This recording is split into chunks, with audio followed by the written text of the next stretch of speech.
श्रीमद् भगवद गीता में अर्जुन के प्रति कहे गए भगवान श्री कृष्ण के उद्बोधन वाक्य है। जैसे अर्जुन को अपने कर्तव्य का स्मरण हुआ, ठीक वैसे ही जगत के मोहग्रस्त जीवों के जागरण का भी यह अमर उद्घोष है। भगवद गीता हमारा पथ भी है, पाथेय भी है, पथदर्शक भी है और पथ का गंतव्य भी। दार्शनिक ऊंचाइयों को छूने वाला यह ग्रंथ वैज्ञानिक दृष्टि से भी संपन्न होने के कारण जीवन के व्यावहारिक पक्ष से जुड़ा हुआ है। मृत प्राणी की अमरता का अभिलेख है, अतः इसकी चेतना हम सभी भारतीयों के रोम रोम में विद्यमान है। यह हमारी संस्कृति का आधार है, हमारे श्वास प्रश्वास की संरचना है। विश्व के श्रेष्ठतम विचारकों ने श्रीमद् भगवद गीता की भूरी भूरी प्रशंसा की है। इसे सर्वोत्तम ज्ञान की मंजूषा बताया गया है और इसके प्रकाश में उन्होंने भी अपने चिंतन का पथ निर्मित किया है। भगवद गीता के कुल 18 अध्याय हैं और 700 श्लोक है। यह संस्कृत भाषा में भगवान श्री कृष्ण की द्वारा दी गई थी। समय समय के साथ संस्कृत भाषा रोजमर्रा की जिंदगी से निकल गई और यह ज्ञान मनुष्य से दूर होता चला गया। समय समय पर श्रीमद् भगवद गीता का साधारण अक्षरों में इसी प्रयास को आगे बढ़ाते हुए हम भी यहाँ कुछ छोटी सी प्रयास के साथ श्रीमद् भगवद गीता के कुछ महत्वपूर्ण सार को भगवान श्री कृष्ण के कृपा से और आप सभी लोगों के दुआ से एक आसान रूप में प्रस्तुत करने का कोशिश कर रहा हूँ। स्वागत है आप सबका आपके अपने YouTube चैनल शाश्वत ज्ञान में। आप सुन रहे हैं श्रीमद् भगवद गीता से जुड़ी महत्वपूर्ण बातें। ये ज्ञान भगवान श्री कृष्ण के द्वारा सबसे बड़े धर्म युद्ध महाभारत की रणभूमि कुरुक्षेत्र में अर्जुन को कुछ 5000 साल पहले दिए। ये वो वक्त था जब धर्म का बार बार उल्लंघन हुआ, परमात्मा का डर मनुष्य से निकल गया। लालच की होड़ में भाई ने भाई को मारने की कोशिश की और यही नहीं, एक ब्याहता को बड़ी सभा में अपनों से बड़े के सामने अपमानित किया गया।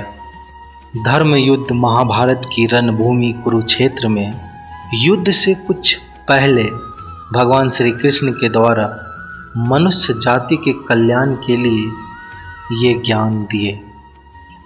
भगवद गीता भगवान श्री कृष्ण द्वारा दी गई एक ऐसी धर्म ग्रंथ है जो किसी एक धर्म के लिए नहीं बल्कि पूरी मनुष्य जाति के लिए है, क्योंकि ये आत्मा को परमात्मा के बारे में, उसकी सृष्टि के बारे में और सबसे अहम यह उन कायदों के बारे में समझाती है जिनका आत्मा को मनुष्य के रूप में हर हाल में पालन करना होगा, रक्षा करनी होगी और इन्हीं कायदों की बुनियाद पे एक आत्मा को शरीर त्याग करने के बाद परखा जाएगा और इस परीक्षा में पास होने पे हमेशा के लिए इस जन्म और मृत्यु से मुक्ति मिलेगी। भगवान श्री कृष्ण भगवद गीता में कहते हैं कि मैं ही सबकी शुरुआत हूँ, मैं शुरू से भी था और सब खत्म होने के बाद भी रहूँगा। सब मुझ में है और मैं सब में हूँ। जो भी तुम छू सकते हो, देख सकते हो, चख सकते हो या सुन सकते हो, वो सब में मैं हूँ। ये नदियाँ, पहाड़, सूरज, ग्रहण, चांद, सितारे सब मैंने बनाए हैं।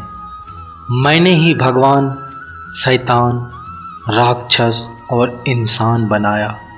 मैं सर्वव्यापी हूँ। सब में रहता हूँ, सब में हूँ, मैं ही हूँ। मैं ही ब्रह्म बनकर सब बनाता हूँ और रुद्र बन के सब नष्ट कर देता हूँ। मैं ये सृष्टि यूं ही बनाता और तोड़ता रहूँ ताकि आत्माओं को मौके मिल सके इस जन्म और मृत्यु से मोक्ष पाने को, हमेशा के लिए परमात्मा के साथ रहने को। परमात्मा ने प्रकृति का निर्माण 5 तत्व वायु, अग्नि, जल, पृथ्वी और आकाश से किया, जिन्हें हम छू के, चख के, सूंघ के और देख के हम समझ सकते हैं। पर खुद परमात्मा इन 5 इंद्रियों के समझ से बाहर है। उन्हें आत्मा इन इंद्रियों से नहीं जान सकती। आत्मा 5 इंद्रियों के साथ वैसे ही है जैसे एक लोहे का रोबोट जिसे अपने बनाने वाले का कोई पता नहीं। अर्जुन को भी परमात्मा का विराट रूप देखने के लिए भगवान श्री कृष्ण ने दिव्य नेत्र दिए। भगवत गीता समझाती है कि आत्मा अजन्मी है, इसे कोई मार नहीं सकता, कोई जला नहीं सकता, कोई डुबा नहीं सकता, कोई काट नहीं सकता। लेकिन आत्मा को परमात्मा के साथ हमेशा रहने के लिए ये परीक्षा रूपी जीवन में बैठना ही पड़ेगा। इस परीक्षा के लिए परमात्मा से बिछड़ के आत्मा को पृथ्वी पे किसी न किसी रूप में जन्म लेना पड़ता है और 84 करोड़ योनियों को जीने और भोगने के बाद एक आत्मा को मनुष्य का शरीर और दिमाग मिलता है।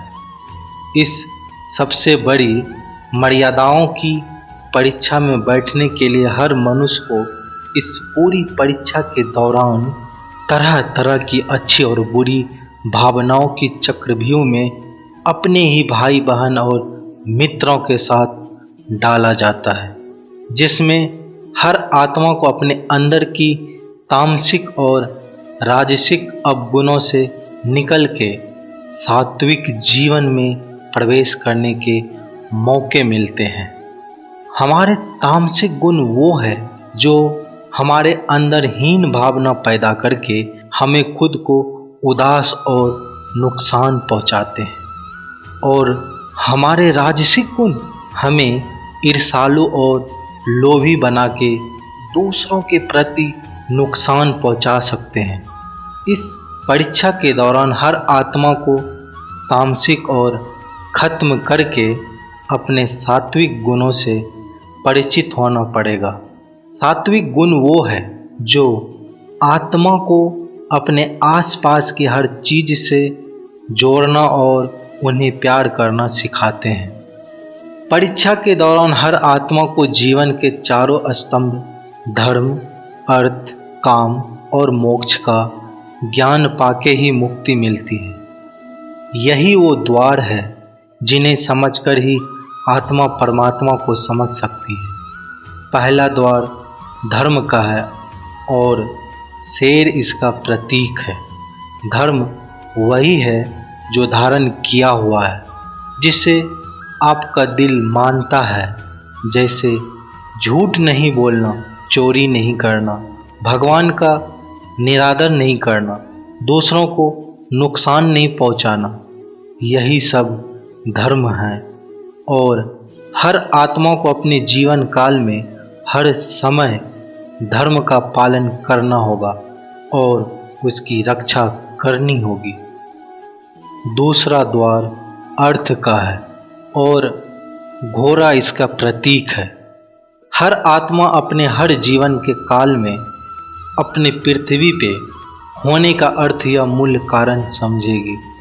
इस जिंदगी में भोगने वाली चीज़ें और रिश्ते का आनंद लेगी।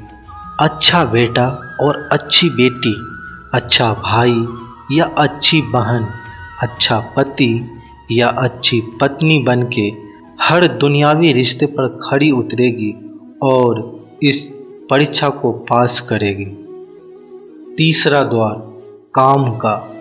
भगवत गीता समझाती है कि हर मनुष्य के अंदर काम, क्रोध, लोभ, मोह, अहंकार और ईर्ष्या जैसी 6 भावनाएं हमें अपने और दूसरों के प्रति नुकसान पहुंचा सकती है। इन भावनाओं को हर मनुष्य को हमेशा अपने नियंत्रण में रखना होगा, क्योंकि इनके बहाव में किया हुआ कोई भी काम हमारे जीवन भर की परेशानी का कारण बन सकता है और एक आत्मा संतोष और सादगी से इन भावनाओं पर हमेशा के लिए विजय पा सकती है। चौथा स्तंभ मोक्ष का है और हाथी इसका प्रतीक है। इस परीक्षा रूपी जीवन में हर मनुष्य का हर समय कुछ इच्छाएं रखता है। कुछ इच्छाएं एक ही जन्म काल में पूरी हो जाती है, पर कुछ अधूरी रह जाती है और उनके पूरा होने के लिए आत्मा को वापस पृथ्वी पर आना पड़ता है। भगवत गीता समझाती है कि हमारी इच्छाएं ही मूल्य कारण है हमारे पृथ्वी पर वापस आने का, और अगर हम कोई भी इच्छा न रखें तो हम इस जीवन और मृत्यु से मुक्त हो सकते हैं। ये द्वार माफ़ी का भी है। जिन्होंने आपके साथ बुरा किया उनको माफ़ करके और जिनसे आपने बुरा किया उनसे माफ़ी मांग के मुक्ति पाई जा सकती है। जब तक आत्माएं इन चारों दरवाजों धर्म, अर्थ, काम और मोक्ष को समझ नहीं लेती, तब तक इस आत्मा को बार बार मनुष्य के रूप में आना ही पड़ेगा। परीक्षा का समय खत्म होते ही आत्मा शरीर और अन्य सब वस्तुओं का त्याग कर देती है। जो भी संसार में रहकर बनाया वो अब किसी और का होगा और आत्मा अपने कर्मों के फैसले के लिए चली जाती है। आत्मा के अच्छे बुरे कर्मों का हिसाब होता है। अपने अच्छे कर्मों के लिए आत्मा कुछ वक्त के लिए स्वर्ग और दुष्कर्मों के लिए नरक चली जाती है। नरक में आत्मा को अपने पापों के अनुकूल सजाएं मिलती है, पर सजा खत्म होने के बाद आत्मा को फिर से एक नया शरीर और नया दिमाग मिलता है। इस परीक्षा में फिर वो बैठने के लिए और हर परीक्षा में वही सब फिर दोहराया जाएगा। जिंदगी के 4 स्तंभ धर्म, अर्थ, काम और मोक्ष को समझने के लिए हर जन्म में अपने कई जन्मों के कर्मों का हिसाब से हर आत्मा को कभी अच्छे तो कभी बुरे हालातों से जाना पड़ता है। लेकिन जब तक आत्मा परमात्मा के साथ योग को नहीं समझ लेती तब तक वो मुक्ति नहीं पा सकती। भगवत गीता समझाती है कि मनुष्य अपने शरीर, दिमाग या दिल से भगवान को पा सकता है। शरीर द्वारा किए गए कर्मों के माध्यम से परमात्मा को पाने को कर्म योग कहते हैं। ऐसे कर्म योग जो परमात्मा की इच्छा से हो और दूसरों के कल्याण के लिए हो। भगवान वाल्मीकि ने रामायण लिख के श्रवण ने अपने माता पिता की सेवा और उन्हें 4 धाम की यात्रा कराकर अपने कर्मों द्वारा परमात्मा को पाया। श्रीमद् भगवत गीता समझाती है कि एक आत्मा दिमाग से भी परमात्मा के साथ योग लगा सकती है। इसे राजयोग कहते हैं, क्योंकि दिमाग या मस्तिष्क सब इंद्रियों का राजा है।